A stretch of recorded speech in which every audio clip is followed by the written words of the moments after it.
la Réformation, je prêchais sur le texte de la guérison de l'aveugle Bartimée, que nous avons d'ailleurs réévoqué hier soir. C'est vrai qu'on peut se poser la question de savoir combien de fois serons-nous aveugles comme Bartimée encore dans notre monde. Combien encore de conflits, même si maintenant notre Europe, même si elle est menacée par le nationalisme, n'est plus en guerre grâce à la construction européenne. Mais c'est l'occasion en 2018 de nous poser la question combien de fois serons-nous encore aveugles dans d'autres guerres en dehors de l'Europe ou dans les haines que l'on voit hélas remonter dans nos sociétés. Mais de quoi d'ailleurs Bartimée est-il aveugle? N'est-ce pas plutôt la société? Ne sont-ce pas plutôt les autres qui le sont? Ceux qui ont enfermé Bartimée dans sa seule fonction d'aveugle, comme s'il n'était que cela. Combien de fois serons-nous aveugles à enfermer les autres dans une image? Pour nous, Français, il y a 100 ans, et pour certains même il y a moins longtemps que ça, d'enfermer l'allemand dans ce mot de Bosch, qui veut dire tête de bois, d'ennemi. Pourtant, dans les tranchées, il y a 100 ans, ce furent des hommes les uns comme les autres, frères d'humanité, mais ennemis de combat. Mais cette guerre fut sans doute aussi le début, on le sait, d'une déshumanisation de l'homme. Chacun n'était qu'un soldat, une fonction, de la chair à canon, comme on le disait même. Chacun était un chiffre et pas une vie, un matricule et pas une existence.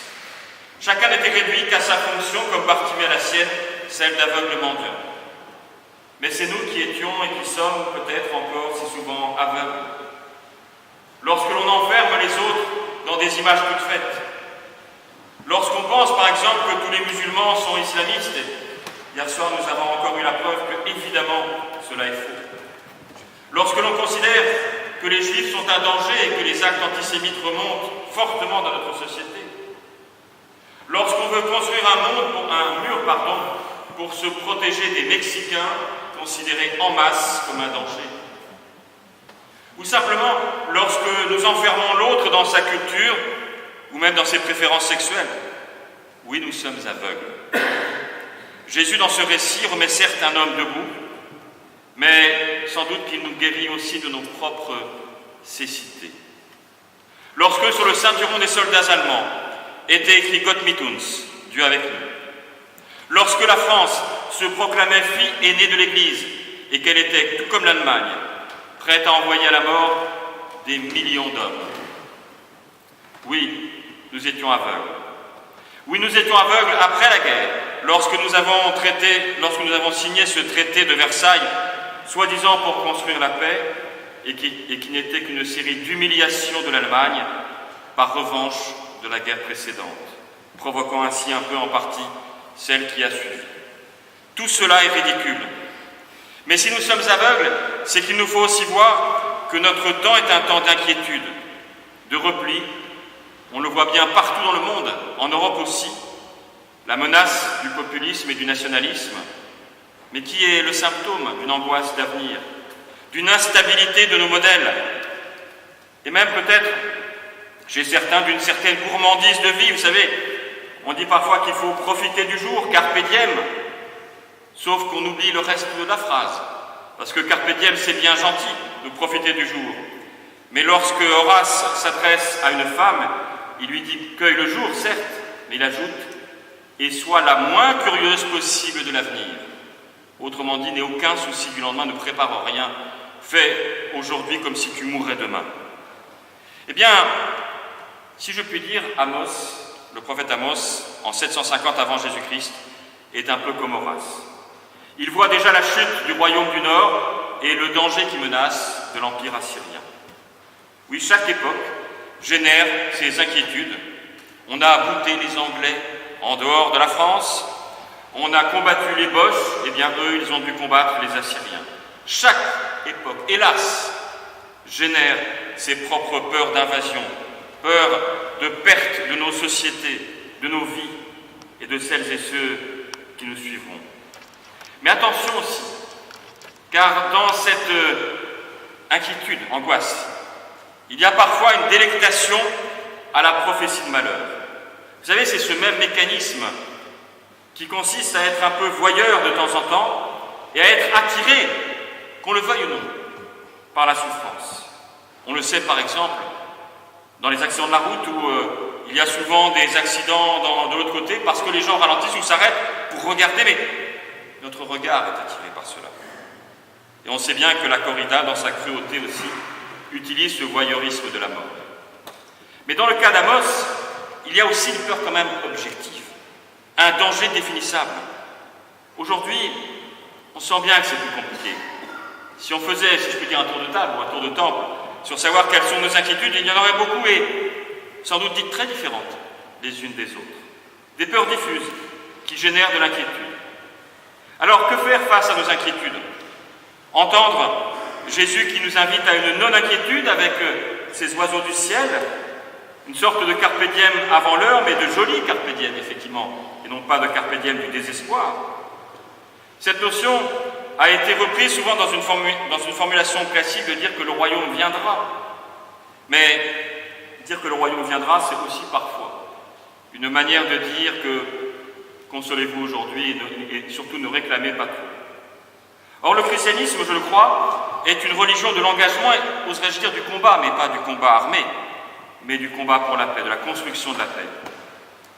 J'ai l'habitude de dire aux catéchumènes, je leur montre un crucifix d'un côté, même si c'est vrai que les réformés ont des croix vides, mais je leur montre un crucifix et un Bouddha. Et voilà deux hommes, si je puis dire, sortis de leurs conditions, l'un de prince, Siddhartha Gautama, qui est devenu le Bouddha, et le Christ qui s'est fait homme, et les deux rencontrent des situations de souffrance. L'un, le Bouddha, Siddhartha Gautama, on le voit trouver en lui-même l'énergie du détachement et de la compassion.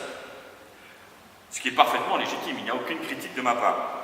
Mais on voit bien que l'attitude de Christ, elle est inverse. Elle est de souffrir, elle est de s'engager, elle est d'y aller au combat. Mais pas au combat armé, évidemment. Jamais le Christ n'a pris les armes. Alors comment comprendre ce thème de l'espérance ou du royaume à venir? Sans doute en construisant, je le crois, pour notre monde qui en a vraiment besoin, une espérance active.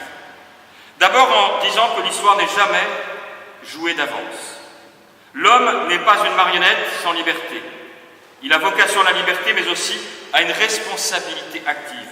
Oui, nous pouvons, nous devons modifier parfois le cours de l'histoire. Il nous faut dire aussi que le monde ne cesse et ne cessera de se transformer comme nos existences personnelles ne cessent d'évoluer entre le chaos et la recréation. Il nous faut toujours, je crois, trouver cette forme de transformation créatrice. Mais comment aussi alors, tout cela est bien facile à dire, comment combattre tous nos découragements? Comment faire face à l'ampleur de cette tâche avec, c'est vrai, nos faibles moyens? On peut essayer de persuader, mais que sont nos mots face à un ressenti profond, face à une méfiance qui monte, qui se transforme peu à peu en défiance et qui se transforme peu à peu en haine de l'autre? Comment faire face aux souffrances multiples qui réduisent nos identités justement à nos fonctions de souffrance? Comment faire cela? L'autre n'est pas aveugle, ou boche, ou musulman, ou juif. L'autre est un autre, comme moi je suis un autre pour lui. Il y a aussi parfois la tentation de forme de passivité, de vaine consolation, de dire, ne vous inquiétez pas, ça ira mieux demain. Mais demain, ça ne va pas toujours mieux. Il y a aussi parfois des discours de culpabilisation, où on essaye de trouver ce que l'on aurait fait au bon Dieu pour mériter cela. Il y a un travail, et je le dis souvent, sur nos langages, sur nos convictions. Mais je voudrais terminer plutôt en allant puiser ailleurs que dans la Bible, comme complément, chez un philosophe que j'aime particulièrement, Aristote, qui distingue deux types d'inquiétude. La première, dit-il, c'est la panique du lendemain. L'inquiétude, qu'est-ce qui va se passer demain? Mais cette inquiétude, il la décrit comme tournée vers nous-mêmes. Alors que justement dans l'Évangile, on dit ne vous inquiétez pas de ce que vous mangerez, ni de vos vêtements. C'est vide, cette inquiétude est vide d'une vision d'avenir, alors on remplit par du cataclysme, par du découragement, par des prophéties de malheur, par du désespoir. Et on voit bien, en politique la récupération de ces peurs paniques, de ces peurs légitimes qui deviennent des angoisses.